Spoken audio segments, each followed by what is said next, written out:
Okay, good morning. Welcome to SuperMath number 30. SuperMath30. This is a very famous problem from a Russian mathematician named Arnold, and I saw this on Tanya Kovanova's blog.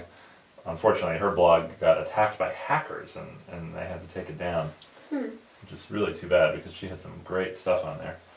So this is about the danger of blindly applying formulas.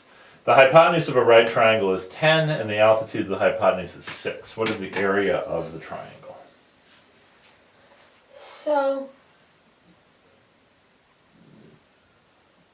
we can draw this. It's fine. Might be a little small, but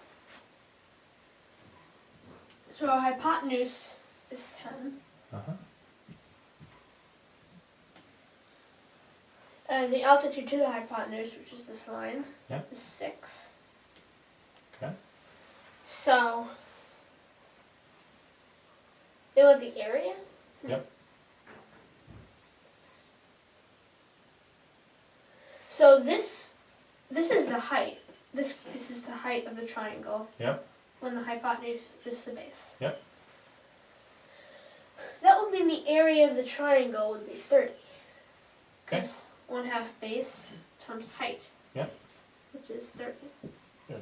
Okay. So that is the answer. That's the trap answer. So, and this apparently was from an old test. Okay. So the problem here, what do you think? Well, how could this be wrong? I mean, 1/2 base times height is in fact the right formula, and that hypotenuse is 10, height is 6. Yeah. So what could have gone wrong here? I don't think I multiplied wrong. No, you didn't multiply wrong. This is the answer that they want you to get. Something's wrong, though. What could possibly be wrong? We know this formula. We know base, height, divided by 2. So what could have gone wrong? How could anything have gone wrong? Well, really? maybe this triangle doesn't exist. Ha ha ha. Maybe this triangle doesn't exist. That is the problem. So in order to apply the math ideas, you actually need this triangle to exist. And there's a problem. Okay? This triangle doesn't exist. Uh-oh. Uh-oh. So, how could we see that? That's the hard part. Well, I know of a special triangle which has hypotenuse 10. Oh, okay, what is it? It's 6, 8, 10. Ah, okay, very good. Okay, so we do know there's a 6, 8, 10 triangle. Okay, so what's the area of this triangle? The area of this triangle would be 24. Okay, so the area here is 24. Okay, and we could have a one where the two legs were the same, right? Yeah, an isosceles right triangle. X, and 10. So we just use the Pythagorean theorem to say x squared plus x squared is 100. And 2x squared is 50. Sorry, 2x squared is 100, so x squared is 50. So what does x equal? Well, it would equal the square root of 50. Which you could say is 5 times the square root of 2. 5 times the square root of 2. Oh, I think So what's the area of this triangle? Well, it would be 25. So here the area is 25. I think I do see the problem about if we put the height of 6 here. Yeah, see, this one can't have a height of 6. Because you've got the hypotenuse, then this here would have to be 0. Because if you use the Pythagorean theorem, this is 6, that's 6, so 36 plus something is 36.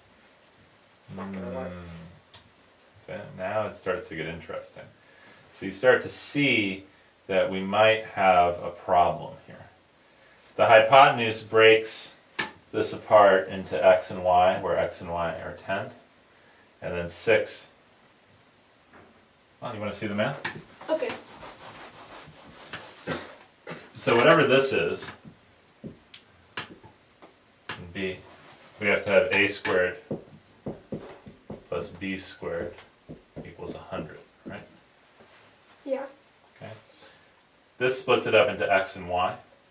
So here's x, and here's y. We know x plus y is 10, right? So Yeah. maybe I should, instead of calling this x and this y, maybe I should just call it x and 10 minus x. Right? Yeah. And your instincts are exactly right. I have two right triangles here. In this one, b squared. Okay, so sorry, it turned out we made an algebra mistake in the last video and got into a spiral, so we're just going to pick it up from this part, okay? Alright. Alright, so a squared plus b squared equals 100, just like we said. B squared equals 36 plus x squared, right? Yep. And a squared is what? A squared would be, it's going to be this, it's going to be 36 plus 10 minus x squared. 10 minus x squared. So now we can add these together and we get a squared. This is where we made our mistake last time. A squared plus b squared equals 72 plus x squared. Hello! Plus 10 minus x squared. Right? Yeah. Okay. So this is 100. Yep. From up here. Equals 72 plus x squared plus 10 minus x squared. Or 28 equals x squared plus 10 minus x squared. Right now, we don't need to go into all of the algebra for this. Let's just put in some numbers for x. And let's see what we get. Let's try x equals 0. What do we get on this side? Well, we get, this is 0. 0 plus, 10 squared, which is, 100. alright, let's put in 1. Well, we get 1 plus 81. Okay, That'd right, be, not no. quite. 2, 4 plus 64. No. 3, 9 plus 49. No. 4, 16 plus, it's going to be 36. No. put in 28. 5, 25 plus 45. No. and now when I go to 6, I'm back to 6 squared plus 4 squared, which we've already looked at. So you can see the symmetry. The smallest was 5 and 5, which was 50. So we can see, it doesn't have to be integers that satisfy this, by the way. Yeah, this isn't. But we can see that this isn't Yeah. going to have a real solution. This is going to have an imaginary solution. And if we went through and multiplied it out and did the quadratic formula, we would find an imaginary solution for this. So it just turns out exactly what you said. This triangle doesn't exist. There is no triangle whose hypotenuse is 10 and whose altitude, the hypotenuse, is 6. That's the trick on this. And this is the danger of blindly applying formulas. When you blindly apply formulas, you say the answer to this is 30. The area of this triangle is 30, but the problem is the area of the triangle itself doesn't exist.